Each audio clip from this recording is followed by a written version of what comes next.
How's it going, guys? My name is RighteousNicky, and welcome to another Overmind game. I'm going to be showing you Zeratul today. I know that you guys have been bored from my Zeratul. And since I actually have a lot of Zeratul games, I have like 20 or something. But I like to play him, man, and I do show you some interesting games here. I'm not showing you just any game, and I thought this was a good one. So we're going to be playing on Infernal Shrines. This is actually an older game. I don't know how much older, but I remember that I generally picked Ragnaros when he wasn't nerfed yet. And this is on my main account, so I've been generally playing a lot of my secondary account from the past 10 days. So this is an older footage, and this is an unranked draft game. But of course, it's a master MMR, so our team is going to ban Sylvanas, and this is, by the way, up until the throne meta hasn't happened yet, if you would believe that. So we're going to ban Sylvanas. They're going to pick the Ragnaros. Generally, two very huge picks for clearing the objective and also defending and pushing with the boss.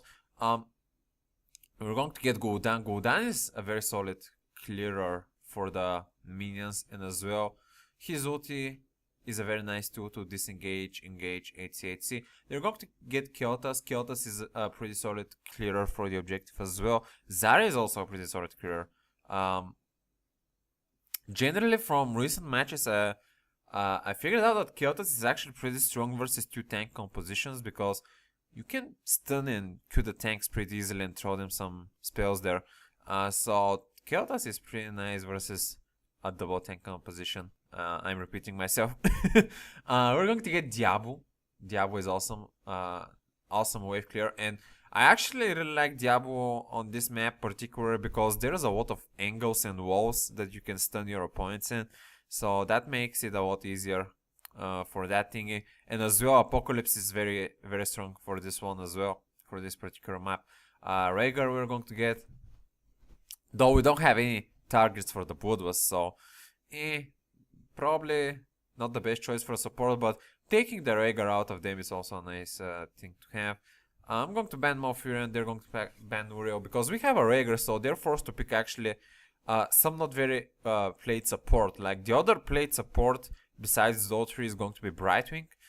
I'm not really sure what support they choose, but generally we're reducing the support pool that they can choose from. They're going to get Cleoric. Cleoric is a pretty one of the best probably tank wave clearers for the Infernal Shrines, and as well he's pretty good versus double tank compositions. They have actually a lot of counters to double tank, but as you clearly see, we're not going to be going double tank. Lieutenant Morales. Yep. I don't see actually anyone that she can buff. Maybe Zarya, but I don't know. Maybe if they pick a auto attacker, then it's going to work. So I'm going to go Zeratul. This is the time where I felt very comfortable with Zeratul, and I feel like generally Zeratul is pretty good versus Morales and Kyotas, void prisoning them. But not only that, but my main logic was that we have Diabo actually, and well, I can combo with the Apocalypse. Our teammate here is actually going to pick Avatar. Avatar is pretty decent for this map. You can go soak lanes while the other teammates are on the objective. And actually Zeratul is a pretty nice quant target for an Avatar for the ultimate evolution. Having two Zeratools stacking up on a very squishy target, it's very hard to deal with. So our team looks pretty solid at the moment. We're a bit squishy because we have only Diabo as a tank, but we have a very nice mage and generally a pretty overall composition, I would say. They're going to get Raynor. Now Raynor is the perfect target for Morales there, so you know they're going to have some combo potential there. I'm just going to dive right in here at the start of the match. Now I only pick Zeratul most of the times when I know that I can use my cleave build. I've been building Zeratul mostly on cleave build. I don't remember from my probably past games like a lot of games, like maybe from months, that I have used Zeratul with his Shadow Assault at any point whatsoever. Just the Void Prison is so much better as an ultimate in general for Zeratul. Otherwise, Gul'dan is going to be getting very well there, but Rhaegar is going to throw a very nice heal. What I'm trying to do here is actually deliver some damage to their Morales, but my damage is pretty low this early, and we're actually pretty lack of damage as well with an Avatar this early as well. Avatar's damage spike starts to pump up after level 10, so we should be playing probably a bit defensively until then. Again, I'm just trying to do what I can to damage them here, but generally I cannot do much there, to be honest. Avatar is sucking the bottom lane, no one is contesting Avatar, so that's pretty nice. Chaos is finally going to go there. By the way, Zara is a pretty decent counter to a Zeratul because of the shields. Oh, we're going to secure a kill on Raynor there. Now Zara is a bit overstaying here. I'm a bit low there. I actually shouldn't have teleported there because Rhaegar healed me, but maybe I was a bit afraid. But if I stayed, I know that I could have finished the Zara there as well. So the Zara shields are actually pretty good from protecting you from Zeratuls.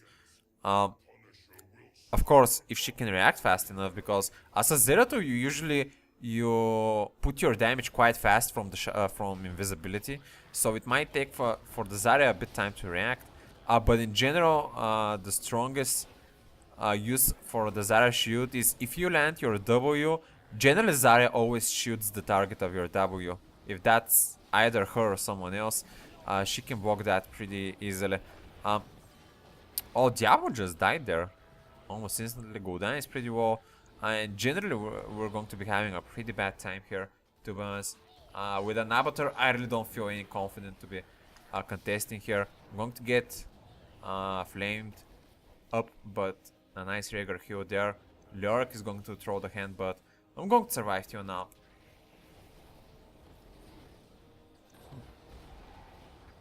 I'm going to get the Grim Task as well. Generally feel that Grim Task is the superior talent in a lot of the cases, though I have been very ignorant some of the games and would take Grim Task in situations that I die a lot and there are opportunities for me to die a lot. In this case, Rending Cliff is probably better, but generally I have been a bit tunnel-visioned in picking Grim Task most of the time, because its value is definitely pretty great, but sometimes you just die too much and don't get any value from it. So it's really hard to judge when it will work and when it will not, but generally I have been picking Grim Task every time while going my Cleave build. Yeah, I need to gank, but they're actually sticking pretty well next to each other, so it's pretty hard to gank this early. And as well, the Cleave build on Zeratul isn't that good at delivering damage early on. Its biggest strength comes from level 16 forward because of the Void Slash. But in general, your damage output as a Zeratul is above average, I would say. Not that low, but above average. You're not like Zhu Jin melting people in 5 seconds. No, that cannot happen.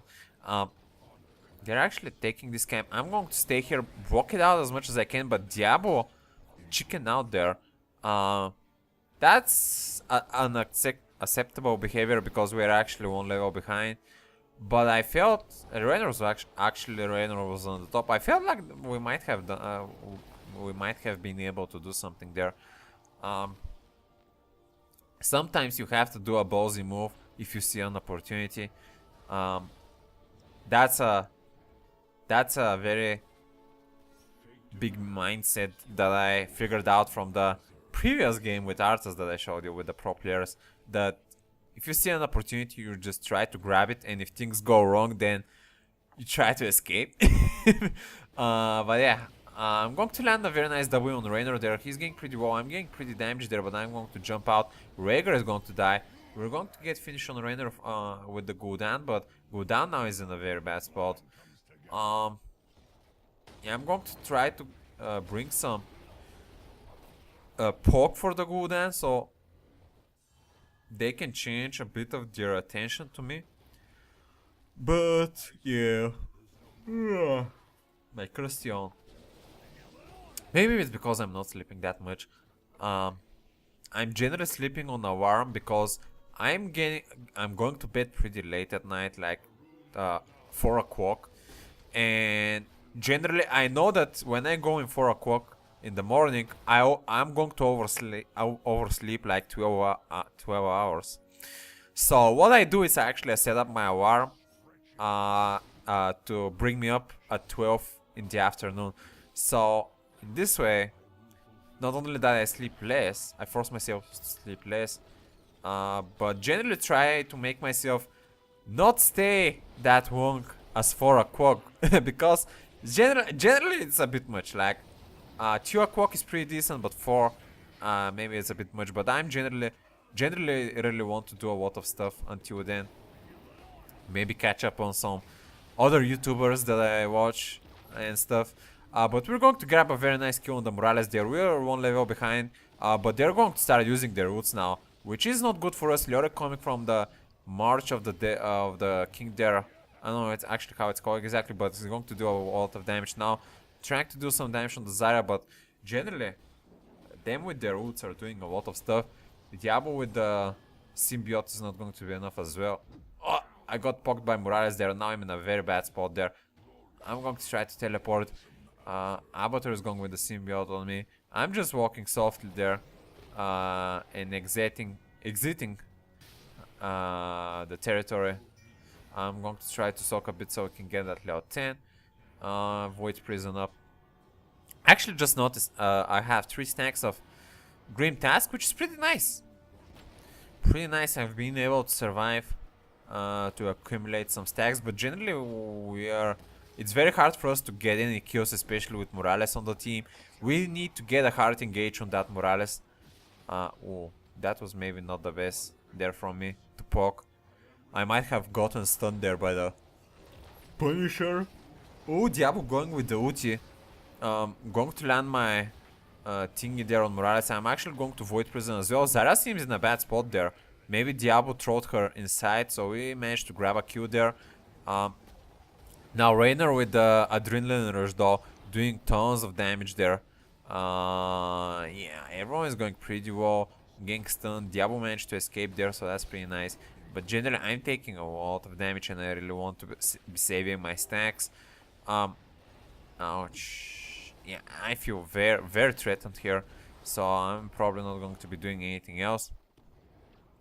Now, that Diablo Apocalypse was actually pretty good there. I'm going to try to throw a bit of a poke there, but generally my damage is pretty low, as always. I'm going to get poked by Rainer and Leoric. At this point I think it's just better to...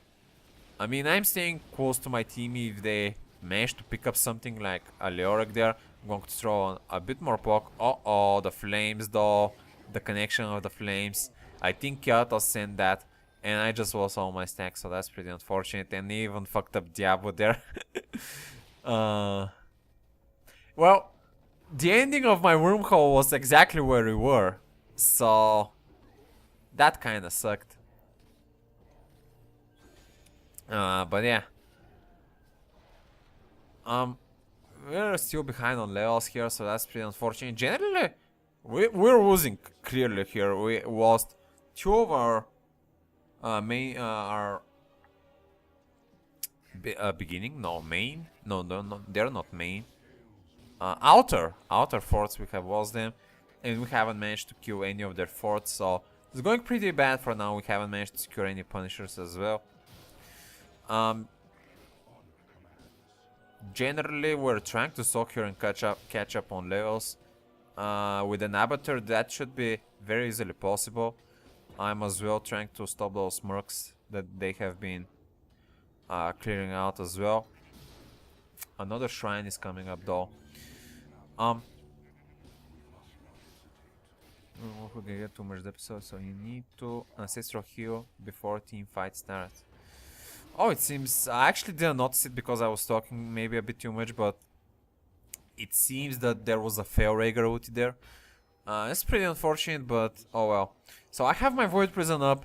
Feel pretty confident that I can engage. I'm not really sure if Diablo's ulti is up, but in general, they have the same cooldown. Void Prison and Apocalypse have 100-second cooldown, so they should be pretty much up at this point. Avatar is going with the thingy there. Now I'm I didn't manage to land my Q though, but we're going to manage to land the Diablo stun. Now I'm going to follow up with some not very big damage, but pretty decent damage. Morales is gonna die. I got ulted by Rhaegar, so this is going... Oh, Gul'dan died, but we secured the kill on Zarya. Kel'Thas pretty well there. Diablo then going to finish the Kel'Thas with a Singularity Spike. Now I'm dealing some damage there on the Raynor with the Abator. Another heal thrown from Rhaegar there. Now we're just trading some damages with the Leoric. I'm going to port up Singularity into Cleave, and we're going to be able to clear their team for the first time. Excellent. It was definitely a good engage there. I'm just a bit disappointed that I didn't manage to land that first cleave before the Void Prison. Generally, that's how you should be engaging. Land cleave first. But I did get tossed around a bit from the Morales, so I really wanted to put the Void Prison instantly before I got another chain CC, maybe from a Kel'Thas Tornado, and as well that they were pretty stacked up in this particular moment that I just really wanted to get them instead of landing that extra damage. So we're going to get our Immortal here. Our team is doing some very nice damage. Their Raynor is going to die. Wow, that was pretty strange, but our team is doing pretty well there. What is happening here? Gul'dan is going a bit low there. Diablo is also a bit low. Leoric going from the side there. Not the best ulti, to be honest. I'm going to get level 16 right now. I actually have 5 stacks. Now I'm going to do some very nice poke. I'm going to land the Void Prison as well. Also, the Punisher damage with the lightning beams is very nicely. I'm a bit stuck behind the door, but with the help of Avatar and some Qs and the fact that their teammates are dead, we're going to be able to... I'm going to be able to survive. I'm going to be landing some other spells there. I'm actually going pretty well from the Raynor. I'm going to die. I'm going to lose my stacks yet again. Pretty unfortunate. I checked that Rhaegar actually had his ulti up, and that really pissed me off. Rhaegar is going to die. Diablo is going to die. And what do you mean? I mean, you didn't use your ulti, not even for me, not even for Diablo. Oh, now he's going to play the I'm muted card. I mean, this is a very asshole attitude there, to be honest. I mean, if I'm muted, there's no way for me to communicate besides pings. And usually the 3 pings mean that I want to get his attention about something. And what that something might be, to be honest. He didn't use his ulti. I mean, Diablo did put Raynor next to us there, to be honest. I just went in to poke the Raynor and went back to the fort. It was a Diablo engage that forced us to go a bit more aggressive on the Raynor, and we all died there. But in general, I think that was a very douchebag attitude from the Rhaegar there. Especially, I mean, I wouldn't have said anything if he actually used his ult there, but I think that was very, very aggressive and bad behavior for someone that didn't actually perform as good as he could have. There's another shrine coming up. Oh, thank you, Avatar. I'm now actually going to go another engage there. Unfortunately, Diablo got caught in the Void Prison. Oh, and Zarya zoning me out from their team. But we're getting a lot of kills. A lot of kills. The Diablo stun also landing. Apocalypse there. 5 kill down. Excellent. Wow. That was very clean there. We don't have anyone dead. And by the way, I really like how this engage worked, because the first one to engage was actually Gul'dan. And fortunately for us, everyone from the fear ran in the same direction, so it was pretty easily for me to land that Void Prison. The Zarya actually put a very, very nice expulsion zone. She did zone me. Excuse me. But I felt that maybe the expulsion zone would have been a bit better if she actually put the expulsion zone on top of her team. So they're in a zone safely from the Diablo and the Rhaegar. But I don't know. It's really hard to testify. Testify? I'm not really sure how is the word. Which was the best decision there for Zara for her ult. But we're going to be getting level 20. We feel pretty confident with the Punisher and with the Immortal. I mean the Immortal in level 20. I'm actually going to go for Gift of the Xel'Naga because I see the Diablo is going a bit deep there, and I want him to be not stunned so he can use his Apocalypse. Generally, I have been telling you guys, oh, there's the Pyroblast coming in, but the Shroud of Aldun shield that gives me shield when I'm stealthing, and as well as the Symbiote, are going to make me survive on a bit more HP. Actually, we didn't able to do much with the Punisher, but still a one-team fight was a one-team fight. So generally, I've been telling you guys that the Gift of Xel'Naga is a bad talent that you should not be taking, but in cases in which you are actually winning, it's actually a good choice because first of all, you're going to get that 50% movement speed reduction, which is actually pretty important in this case. I want the Morales to be swallowed by 50%, so she has no way to getting out of Diablo's Apocalypse, and as well as Diablo headbutting, I don't want him to be frozen. So they're actually poking up this camp there. I'm not really... Oh, Diablo is going to go on the Zarya. I see a Raynor, I see a Keltas, I see a Morales going to land my... Oh, but the... Oh, Diablo, don't ulti without my Void Prison. Alright, I'm going to ulti their 4-man. Getting... Diablo is going to get healed by Rhaegar very badly there, to be honest. We're taking a lot of damage. I'm going to try to survive there. They're clearing out house. Now I have my shield up, so I'm a bit more confident in going back to Laura, going to land my W. We have them cleared. At this point, it's probably better to go for the fourth. I have 10 stacks at the moment at my Grim Task, so I'm doing my full damage potential. Raynor is there. I feel like I can jump to Raynor maybe. It really depends. I'm going to throw out some poke there. I did manage to get a big chunk of his HP, forcing him to go heal up. We're going to try here to finish out the game. We have a pretty decent damage, especially with the Abator and Gul'dan. We're actually a bit scared there. Diablo is going to go charge though, finishing out the Raynor. I really feel very, very bad about us sticking up here. Because their team is coming back and we are pretty low. Diablo is pretty low on mana. Rhaegar is pretty low on mana. Ooh, Parablast even there. So we're going to disengage. I think I forced my team to make the right choice there because, I mean, if we committed to the core, we might have finished it out with maybe one man surviving. But if we failed, they were probably going to win the game there, turn the game with a big timer, death timer. So I decided that it was better to just play it safe. They don't have level 20 yet, so we still have the upper hand. I have my Void Prison up. Raynor is dead. I'm going to try to... I see a potential engage here. Going to land the Void Prison. Is this Diablo have the Apocalypse? No, but... oh, that fell ulti from... Gul'dan. I actually also missed my Q, but... the... Abator is... the clone of Abator is going to be enough there to inflict tons of damage. Now the Raynor are going to manage to land a W on the Raynor. Not going to go that deep though. At this point, we do finish the Punisher. We could probably go for the core 3 versus 5, but we just decide to play it safe. They still have no level 20. Going to play it by the book. Punisher is going mid. Mostly we're playing safe because We have been losing throughout all the early game, and we really don't want to be making a decision that can throw us the game. See a Rainer, I see a Leoric there. I was just maybe trying to get a poke on the Rainer, but he went to another spot.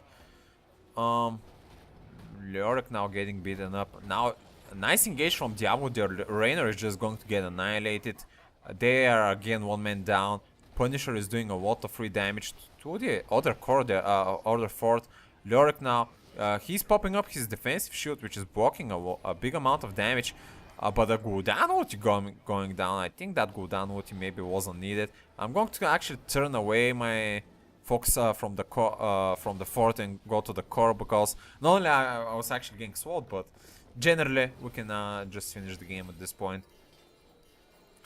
So this is going to be an Overmind Zeratul game, guys. I just wanted to show you how, if you keep your clear mind and don't get, you know, triggered by shit talking from Rhaegar, and generally keeping a cool mind about the game and how you should engage and stuff, you can actually win the game. Unfortunately, I think I didn't show talents here, guys, so really sorry about that. It was a lot of days ago that I recorded this one, and yeah, I wasn't with the mindset of showing talents. But that is going to be everything from me from today, guys, so thank you for watching, and until next time, stay righteous. I'm actually going to engage with this Sindragosa. They're going to swallow them all. Going to get disengaged, but Muradin from the side with the Q, going to land it on Vawa. Liming Vawa is going forward with the damage. Karazim following up on the Liming. She died somehow, I think to run this ultimate, I'm not really sure. But we managed to pick a kill. Karazim though is going to die to the tomb. We still have this fort frozen, so that's pretty nice.